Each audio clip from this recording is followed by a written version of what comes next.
আসসালামু আলাইকুম। ঢেঁড়স ভাজি করব, সেজন্য ঢেঁড়সের এই পাশটা কেটে নেব, আবার এই পাশটাও কেটে নেব। কেটে নিয়ে এই দুই দিক কেটে নেওয়ার পরে একসাথে করে ঢেঁড়সগুলো রেখে এইভাবে এখন আমরা কোনা কোনা করে ঢেঁড়সগুলো কেটে দেব। আপনি যেরকম সমান সমান করেও কেটে নিতে পারেন।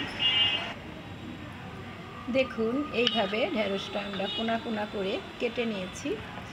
সমান সমান গোল গোল করেও কেটে নিতে পারেন, সোজা সোজা করে। কেটে নেওয়ার পরে সবগুলো ঢেঁড়সই এখানে একসাথে নিয়ে নিয়েছি। ঢেঁড়সটা এনে বাজার থেকে এনে ভালোভাবে ধুয়ে ঝরিয়ে রেখেছিলাম অনেক সময়, যাতে করে ঢেঁড়সটা আর পানি নাই, একবারে পুরোপুরি পানি শুকিয়ে গেছে। এখন ঢেঁড়সটা কেটে ভাজি করে নেব। চুলায় একটি প্যান বসিয়ে নিয়েছি। এখানে সরিষার তেল দিয়ে দিব পরিমাণ মতো, 2 টেবিল চামচ মতো দিলেই হবে। সরিষার তেল দিয়ে এখানে আমরা তেলটা গরম হলে শুকনা মরিচ দিয়ে দিব। শুকনা মরিচটা ভালোভাবে ভাজা হয়ে গেলে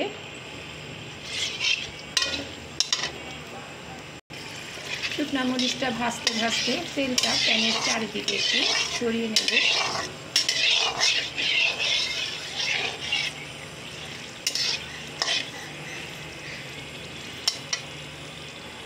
শুকনা মরিচটা খুব ভালোভাবে ভাজা হয়ে গেলে এখানে কতগুলো পেঁয়াজ কুচি দিয়ে দেবো। বেশি চিকন করে স্লাইস করি নাই, মাঝারিভাবে স্লাইস করা কিছু পেঁয়াজ কুচি দিয়ে দিলাম।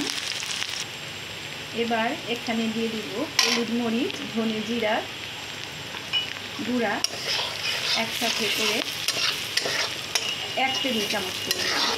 কিছুটা হলুদ, কিছুটা হলুদের গুঁড়া, কিছুটা মরিচের গুঁড়া, 1/2 টিস্পুন করে দিলেই হবে। একসাথে মিলিয়ে এখানে আমি 2 চা চামচ হলুদ, মরিচ, ধনে জিরা, আধা চা চামচ করে হলুদ, মরিচ, ধনে জিরার গুঁড়া দিয়ে দিলাম, 2 চা চামচ একসাথে মিলিয়ে। এটা যখন হয়ে আসবে 2 মিনিট মতো ভেজে নেব।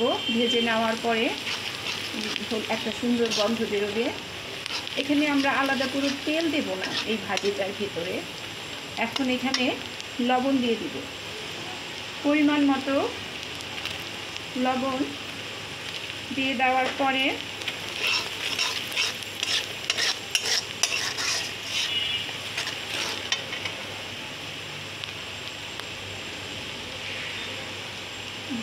ধোয়ার পানি ঝরিয়ে রাখা,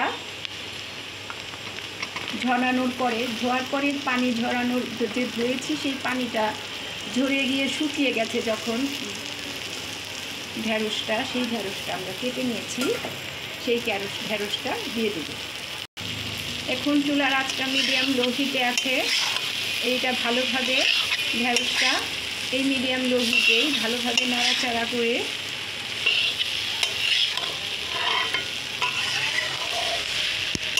চারদিকে মশলাটা মিশিয়ে নেব।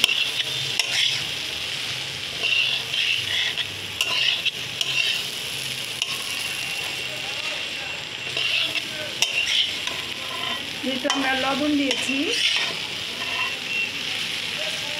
ঢেঁড়স থেকে পানি বেরোবে। ঢেঁড়সের ভিতরে যে পানি আছে সেই পানিটা বেরোবে। নাড়তে থাকবো, এইভাবে নাড়তে থাকবো।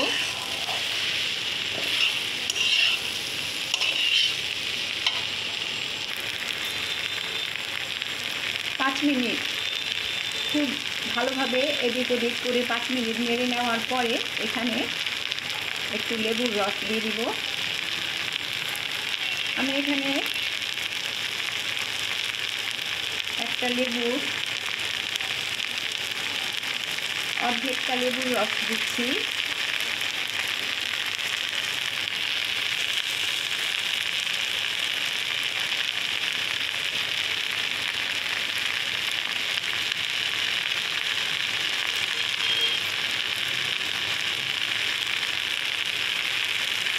অর্ধেকটা লেবুর রস এইভাবে দিয়ে দিব।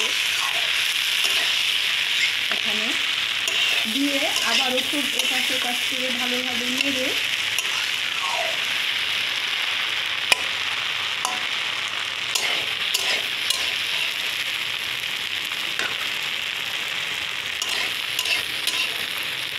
এখানে আর পানি দেব না।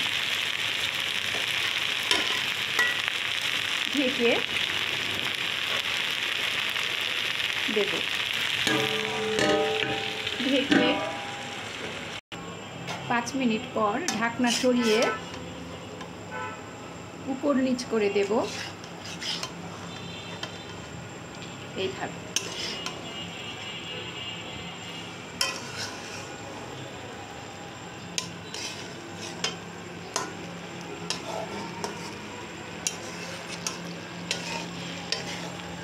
দেখুন নিচের দিকটা হয়ে এসেছে। উপর নিচ করে আবার ঢাকনা দিয়ে রেখে দেব। খুব একটা পানি এখানে উঠে নাই, তার কারণ আমরা তো আলাদা পানি উপর বাইরে থেকে দিই নাই। ওই ঢেঁড়সের পানিতেই, ঢেঁড়সের যে ভেতরের পানি সেটাতেই, আর পেঁয়াজের হালকা যে পানি তাতেই সিদ্ধ হয়ে যাবে। 5 মিনিট পর ঢাকা তুলে আবার উপর নিচ করে দেব।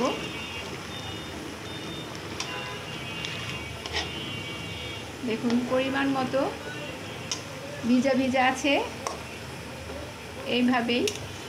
আর যে ঢেঁড়সের যে একটা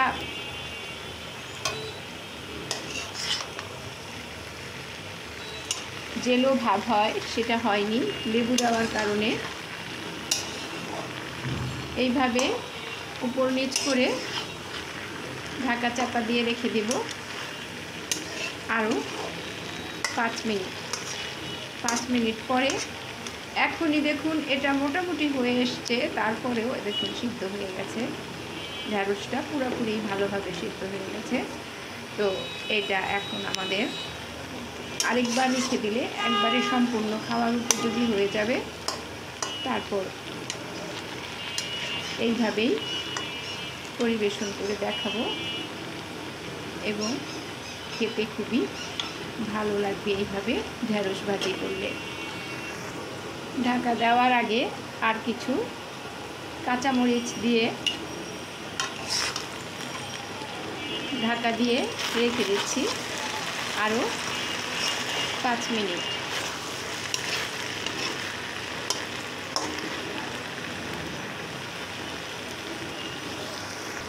আরও 5 মিনিট পর দেখুন ঢেঁড়স ভাজিটা সম্পূর্ণ হয়ে গেছে, সম্পূর্ণ খাওয়ার উপযোগী হয়ে গেছে। পরিবেশন করে নিয়েছি। তো এইভাবে আপনারা 20-25 মিনিট সময় নিয়ে অতিরিক্ত কোনো পানি ছাড়া ঢেঁড়সের আর তেলের আর পেঁয়াজের যে একটা পানি বেরোবে হালকা, তাতেই কম আঁচে ঢেঁড়স ভাজি করে নিতে পারেন। খুবই মজা হয় এইভাবে ঢেঁড়স ভাজি তৈরি করলে, রান্না করে খেলে খুবই ভালো লাগে। আপনাদেরকে আমাদের পরবর্তী ভিডিও দেখার আমন্ত্রণ রইল।